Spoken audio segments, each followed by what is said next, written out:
Eu vejo a parousia apenas como essa segunda vinda e não a presença constante na comunidade. Por isso que eu fiz a questão de citar a comunidade paulina. Tá? Eu acho assim, Leandro, eu concordo com você que uma coisa não exclui a outra.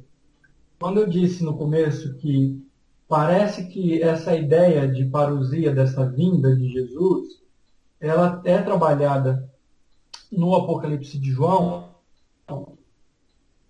de maneira mais enfatizada, ou seja, deixa eu tentar colocar de Alô? outras formas. Grande parte do Apocalipse de João está falando dessa presença constante de Jesus na comunidade. Ou seja, é a ideia de que nesse tempo oportuno, nesse Kairos, Jesus está vindo ou está chegando para conviver na comunidade, para exortá-la, para animá-la, para combater os perigos que ela vai enfrentar. Por exemplo, a presença das bestas, a influência das bestas. Como eu falei, a partir do capítulo 4 até o capítulo 19, Jesus está presente na comunidade, corrigindo os rumos da comunidade, mas também dando suporte para que ela passe por esse tempo de perseguição. Mas João também fala dessa presença de Jesus no final dos tempos, que é uma presença de julgamento e de salvação. Ao mesmo tempo que há a possibilidade de julgamento, há a possibilidade da salvação. Então, assim, uma coisa não exclui a outra. Ele fala das duas coisas.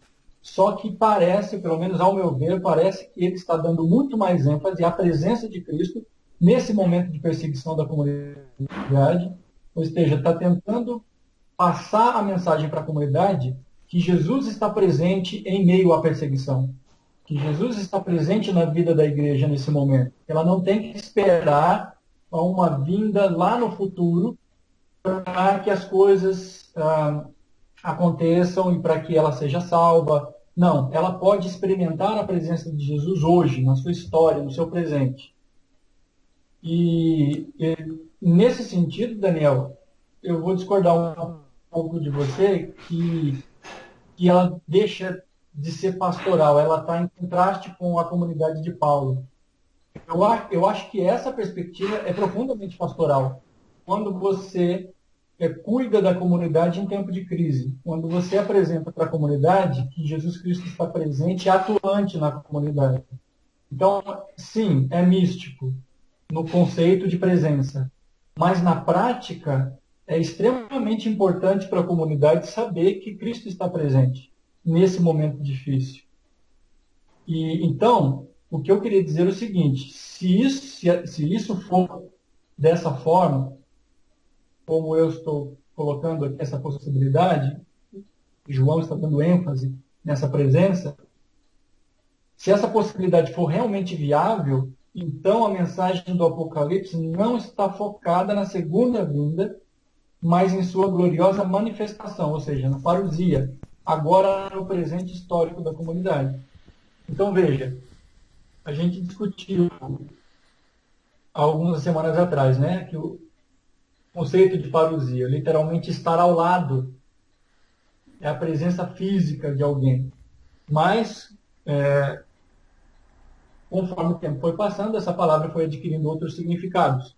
Mas ela também diz respeito à chegada daquele que é o único capaz de lidar com a situação. Ela se tornou a expressão técnica para a chegada ou visita oficial do imperador. Era celebrada publicamente com culto de honrarias, procissão e cortejo, e se referia a um grande advento, também para exaltar ou para se referir ao nascimento, à presença gloriosa de um governante. Mas, literalmente, lá no começo, a palavra ela designa essa presença física de uma pessoa. Eu não creio que João esteja discutindo ou não essa presença física de Jesus, mas para ele parece que, sem dúvidas, Jesus está presente, de alguma forma. Um minuto só, eu travei lá atrás. Porque quando se mencionou a dimensão pastoral desta carta, a minha cabeça rodou o seguinte: é apocalíptico ou é pastoral? ou é um apocalíptico pastoral? E é um gênero, porque muitas vezes eu ouvi gente dizendo que o Apocalipse não se enquadra no gênero apocalíptico. Mas eu nunca tinha ouvido ninguém dizer que ele é uma carta pastoral. E eu vejo sentido nessa dimensão pastoral a partir dessas considerações que estão sendo feitas. Então eu queria dar uma paradinha aqui para ver onde é que nós colocamos o peso. Porque realmente, numa comunidade em sofrimento, numa comunidade perseguida, você falar da presença mística de Jesus, que é uma presença gloriosa, é uma atitude pastoral. Mas também existe todo um elemento apocalíptico nesse sentido de revelar coisas e denunciar o império. Essa é a minha linha de pensamento que eu estou apresentando aqui agora. É o que para mim fez muito sentido ao reler o versículo 3 e começar a estudar a questão da expressão kairos, do tempo oportuno, e perceber que essa expressão, né, da chegada, o erhomai, ela é constante no livro. Essa chegada. Mas olha, eu acho que talvez outro argumento seja esse versículo de Mateus 28. A questão é assim, o fato é que, segundo o entendimento geral das primeiras comunidades cristãs, porque sim, concordando com Daniel, elas eram diferentes, elas tinham diferentes enfoques, elas tinham diferentes desafios, mas segundo o entendimento geral dessas comunidades, Jesus nunca deixou a igreja. O Jesus nunca deixou seus seguidores, porque desde a ressurreição ele está sempre no meio da comunidade. E aí, portanto, vão e façam discípulos de todas as nações, batizando-os em nome do Pai, do Filho e do Espírito Santo, ensinando-os a obedecer tudo o que eu lhes ordenei. E eu estarei sempre com vocês até o fim dos tempos.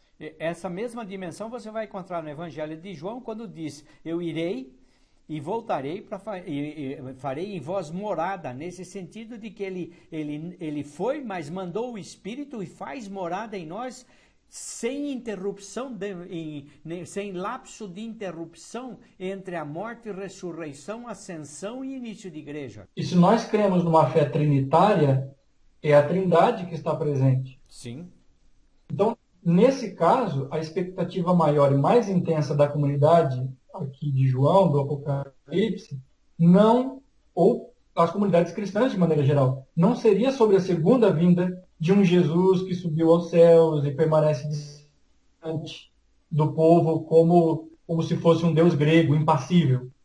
Mas é uma ênfase sobre a presença poderosa daquele que é segundo o versículo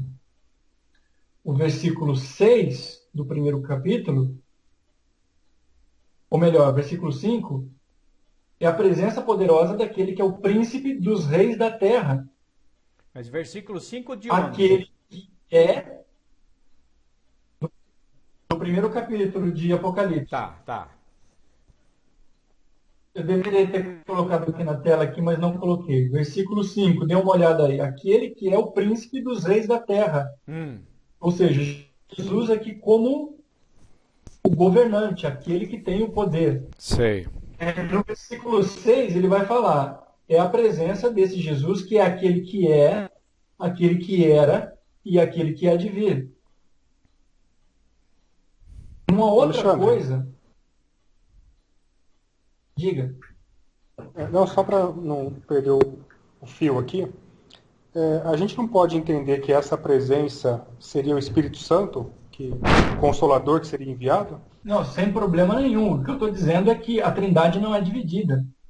Se é a presença do Espírito, é a presença de Jesus, é a presença de Deus Pai também. Como é que você vê isso, Daniel? Aí, agora você apertou o homem lá. Olha, isso é complicado, viu? Então... Porque isso é que tal do homoiúcios e eu não sei o que lá, que vocês brigam lá atrás com a questão da natureza, se é da mesma essência, se é da mesma... Como é que é? Então, aí que tá, né? Aqui a gente precisaria de entender eu vejo como a presença do Cristo. Eu vejo como a presença dele mesmo, da pessoa de Jesus Cristo, né? E mais para frente ele fala, eu vou deixar o Paráclito, né? Aquele que vos vai consolar, preparando essa segunda vinda, né? Mas eu estou vendo que o Apocalipse agora está dando um enrosco aí. E está desafiando a gente a pensar o que de fato é. Eu vejo como a presença mesmo de Jesus, ainda não do Espírito Santo. Mas, enfim, o Apocalipse está dando nó e está desafiando a gente entender o que é essa parousia, né? Porque, de fato, a presença de Cristo na comunidade e a segunda vinda é um negócio que eu nunca parei para pensar. Agora, Agora tá... vocês, na ortodoxia, fazem a distinção entre a trindade e a triunidade, onde cada pessoa da trindade tem uma função específica e que, ainda que essa função específica seja feita pelo Espírito, e é uma função do Espírito, a de Consolador, não deixa de ser uma presença trinitária. Exato. Aí que tá. É difícil separar os três, né? Porque qualquer ação, seja ela do Espírito Santo, do Pai ou do Filho, ela é uma ação dos três, né? Sim. Aí que é aquela questão da pericorese. Porque você não pode dizer que Jesus... que da sinergia entre as hipóstases, né? Sim. Porque você não pode dizer que o Espírito Santo morreu na cruz. E nem que Deus foi crucificado. Mas, por outro lado, a presença trinitária estava ali. Nas tuas mãos, ó Pai, entrego o meu Espírito. E aí está a presença trinitária na cruz. Ainda que a função era a função do Filho, e não do Espírito nem de Deus. Que é aquela coisa, né? Apesar do Espírito Santo ser aquele que santifica o homem, mas não foi ele que trouxe a redenção. Não foi ele que salvou o homem. Tá. Há uma ação... É difícil especular sobre a Trindade, mas eu vou falar de uma percepção minha. Há uma ação de cada hipóstase, de cada pessoa, porém, sempre são os três. E aí vem um dos concílios, que eu acho que é o quarto concílio, que vai definir a união hipostática. Isso, a união hipostática. Que é a partir daí que os calcedonianos, né, se separam. Sim. Esse é o Calcedônio. Tá.